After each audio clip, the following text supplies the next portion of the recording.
Welcome to the Puzzle of Us podcast. I'm your host, Chelsea Peterson. Today we are going to talk about why stress outside the relationship becomes conflict inside of it. And I, lucky for me, have over 15 years, almost 20 years of experience helping couples navigate this in their relationships, whether it be individuals, families, couples. I have helped a lot of people kind of deal with the stress of the outside world and the effect that it has on relational stress in the relationship and vice versa, and the relational stress that then causes the outside world to maybe be a little bit harder and more challenging. So today we're going to focus on that outside stress coming into the relationship and how to make it a little bit easier, notice it, be aware of it, and be able to change it so that we can kind of keep that relationship a sacred space for your relationship stuff and not outside stressors. With that, without further ado, let's look at those particular outside stressors, things like work,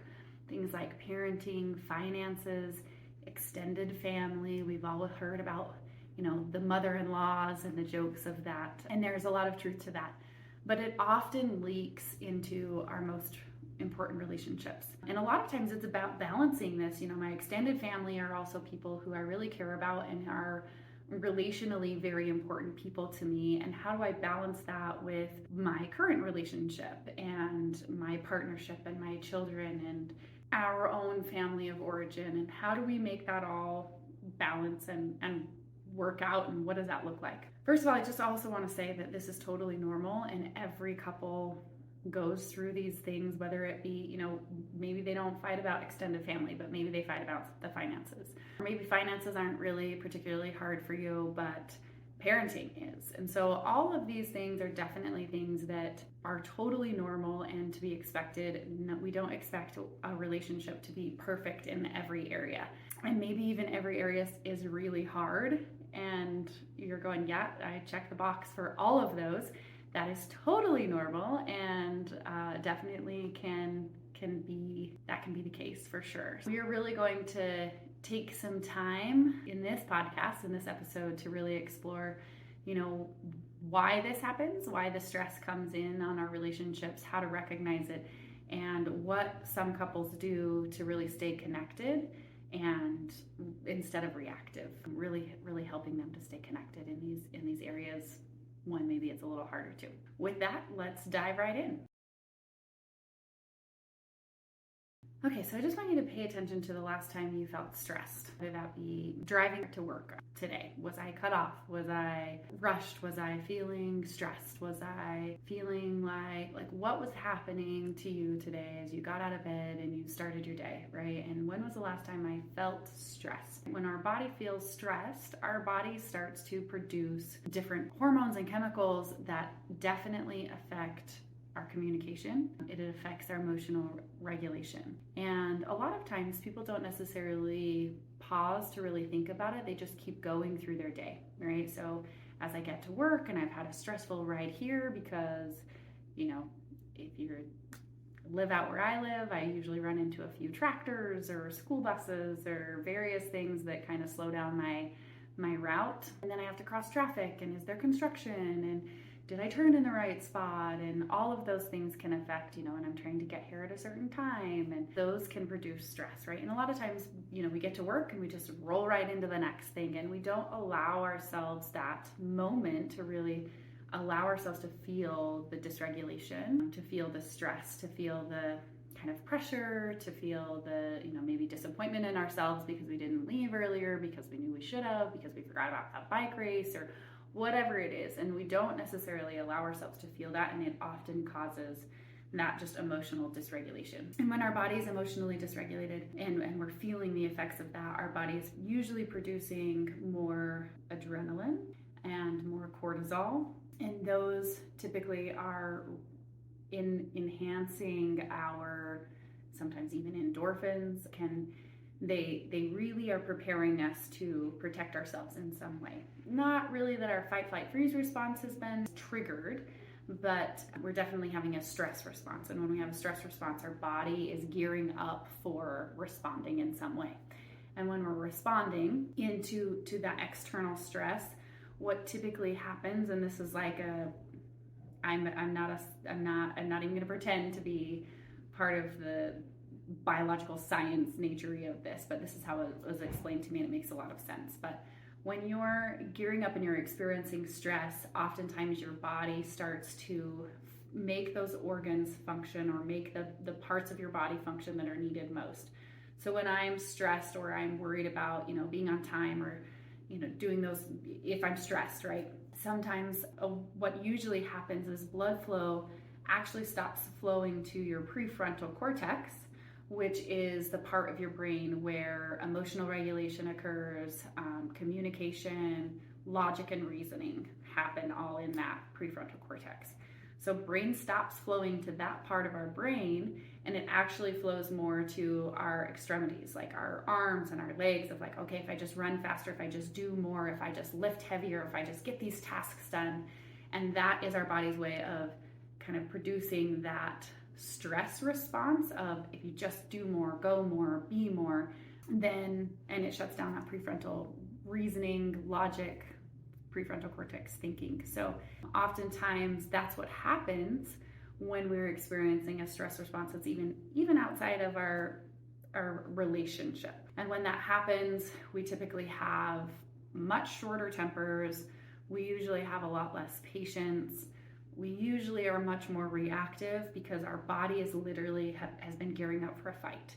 And that prefrontal cortex is not operating at optimal capacity. A lot of times we misdirect our stress towards others, particularly people that we're close to, because we feel safe with them.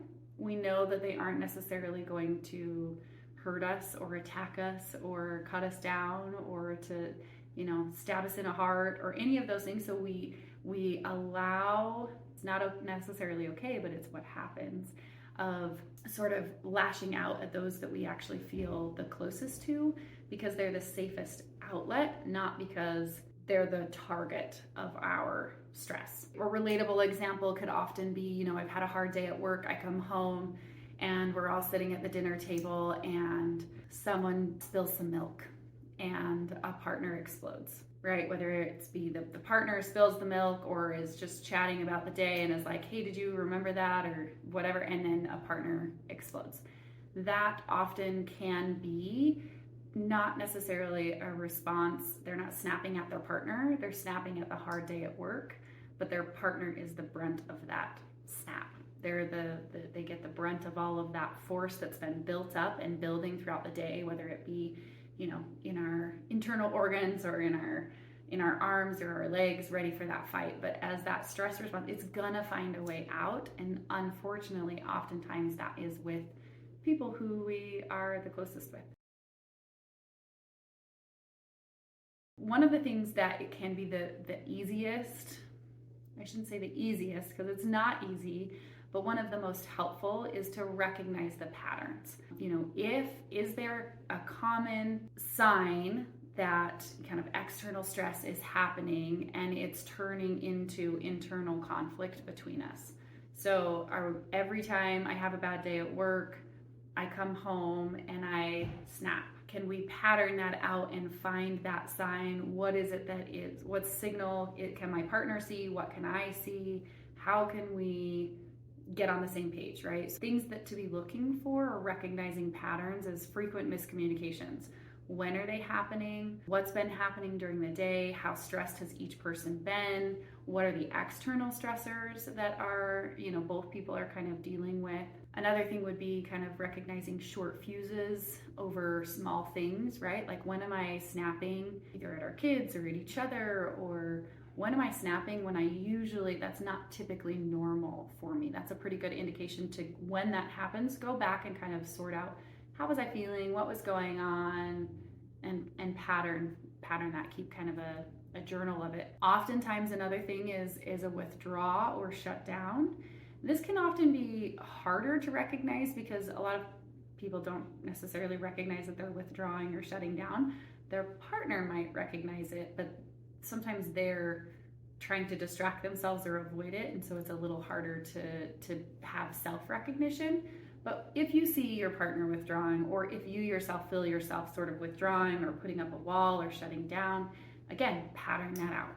What is it? What's happening around me that's making me shut down or causing me to want to withdraw from everyone around me. If I've had a bad day at work, or it used to be I had a bad day at work and I come home and all I do is sit and read the newspaper or watch TV. Maybe it's I come home and I get lost in a hobby or my phone. So those are things another ways that withdrawal or shutdown might not look like, someone completely going and like laying in their bed. But, if there's conflict, every time there's conflict with, let's say, a kid, and I'm dealing with the conflict, yet my partner leaves the room, pulls out his phone, goes away in some way, I definitely am going to feel that stress of that, that aloneness. And so making sure that you're just, again, patterning, when does that happen? When do I feel the withdrawal, even in myself or my partner? Another pattern that often can come as a result of this kind of external stress is one partner becoming overly critical or overly avoidant. It can look something like that. Well, if you would just come home on time, well, if you just wouldn't, set your milk right there, or if you just wouldn't do this, we become overcritical of our partner, or we can become over avoidant, like I just talked about I pull out my phone anytime there's a conflict, I walk away, I shut down in some way, I distract myself in other things. So something that can really help you to recognize the pattern, or to help you kind of slow down in the moment and kind of recognize what's going on, is to really ask yourself, is this really about my partner, or am I bringing something else into the room? Yeah, I'm stressed about the milk, but my reaction, I also like to think about this as like, is the what happened, is it an appropriate response? How matched up are those, right? If something little happened and my response was, this was the worst thing ever, and it was a category 10, right?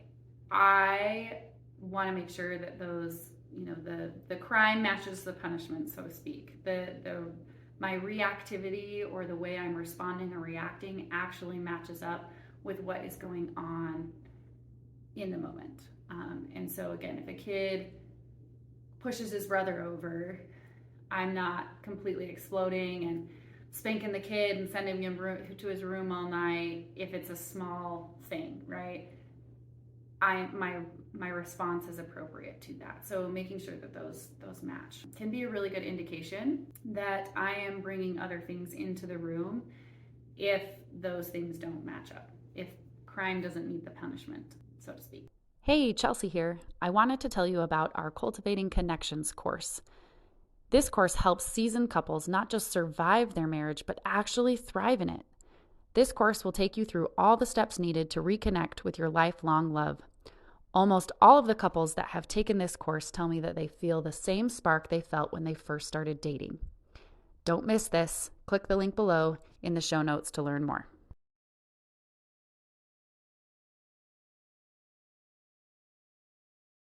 So something may be really helpful to help protect your connection during stressful seasons.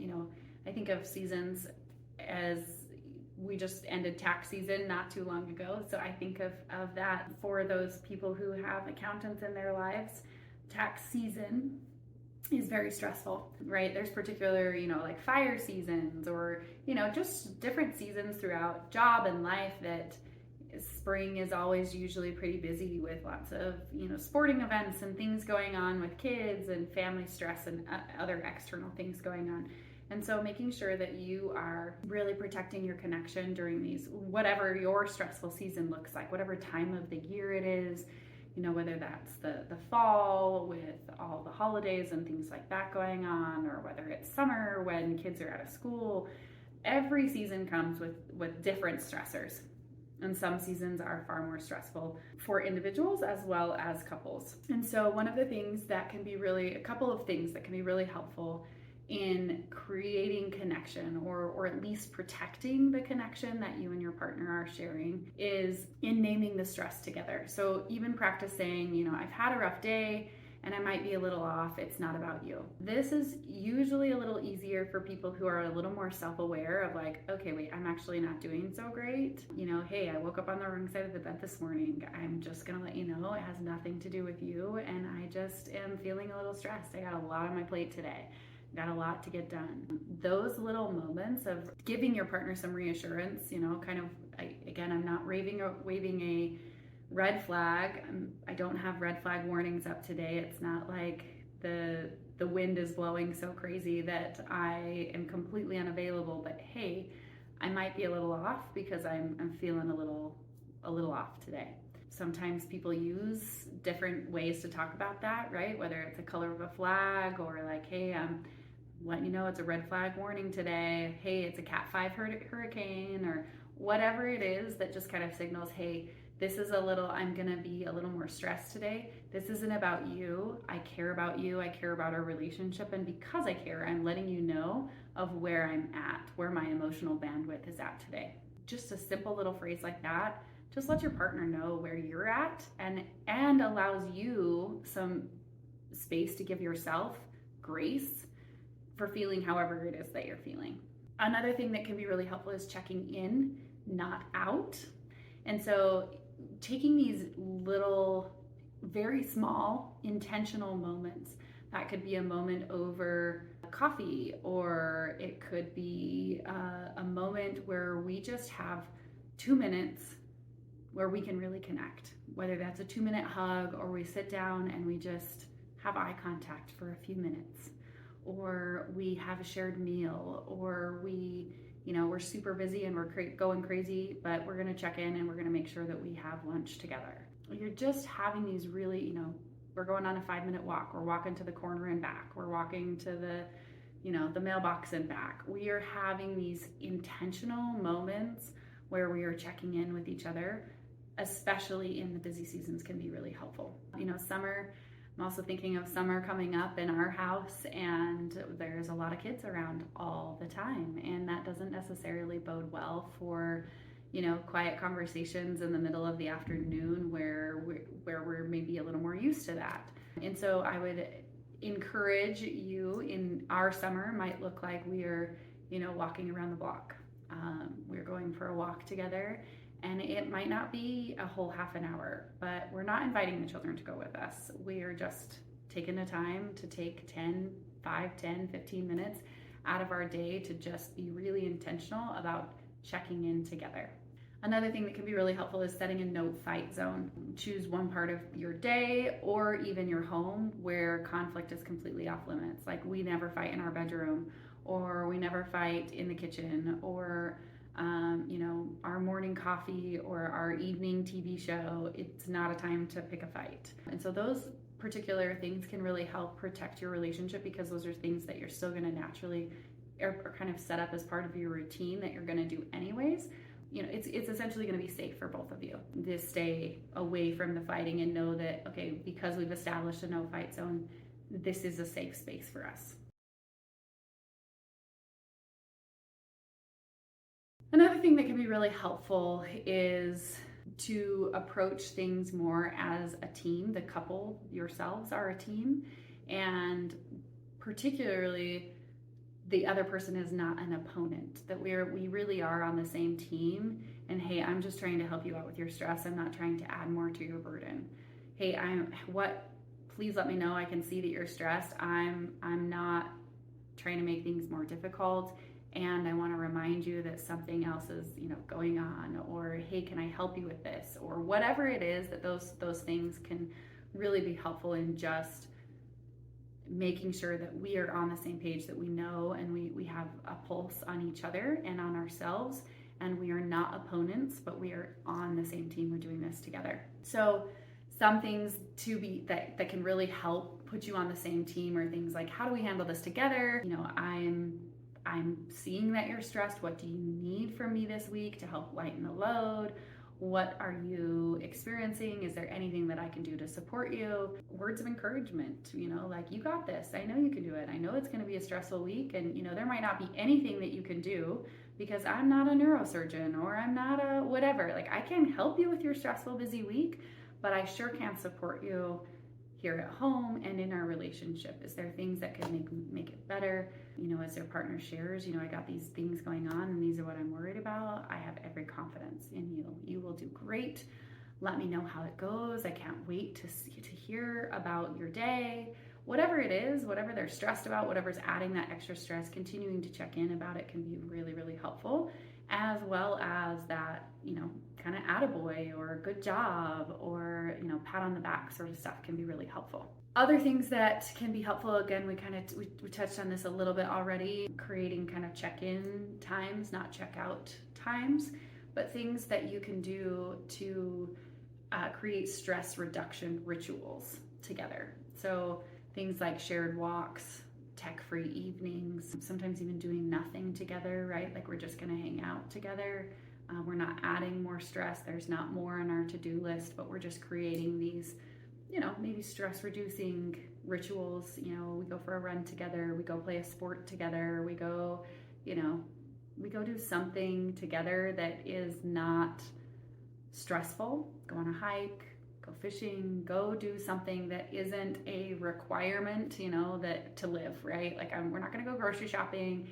We're not going to go run errands or pay bills or do those sort of things. We're just going to go be together. It can be really helpful in just creating a less stressful environment. Even if it's just a few minutes of like, hey, we're just going to sit on the porch and watch the cars go by or watch the neighborhood hustle and bustle for 5 minutes. Set a time limit, doesn't have to be long, but just a moment to be together, feel each other's presence, feel each other's nervous systems, allow your nervous systems to sort of connect for a moment, feel that bond, feel that strength, and draw strength from that as you continue to move through stressful seasons. Unfortunately, stressful seasons are never going to go away. That is one thing that I know is a constant in everybody's life. The seasons just change a little bit. And so I encourage you to try some of these so that you can help navigate your stressful moments in a way that feels good and right to you. Stress is definitely not the enemy, and your partner isn't the enemy, but it's how you navigate those together and how you stay close together and how you come towards each other really makes all the difference. We don't want to cause more harm in the relationship, and we want to keep moving together.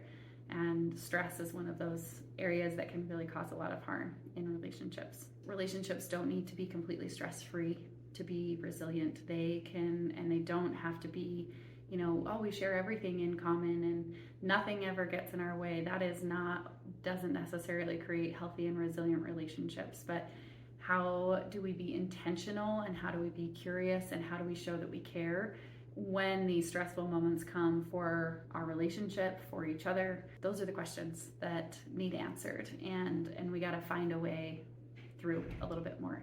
I would pick a tool that we talked about today, just one, and try and add it to your routine so that you can go back to it when needed and make it a part of your coupleship and a part of your routine so that you can continue to check on each other. And I would encourage you tonight to check in with each other, even tonight, and just ask, is there anything outside of us that's weighing on us? And see what comes up. See what relationship conversations you can have with your partner tonight. Thanks for listening to The Puzzle of Us. I'm your host, Chelsea Peterson. We'll catch you next time.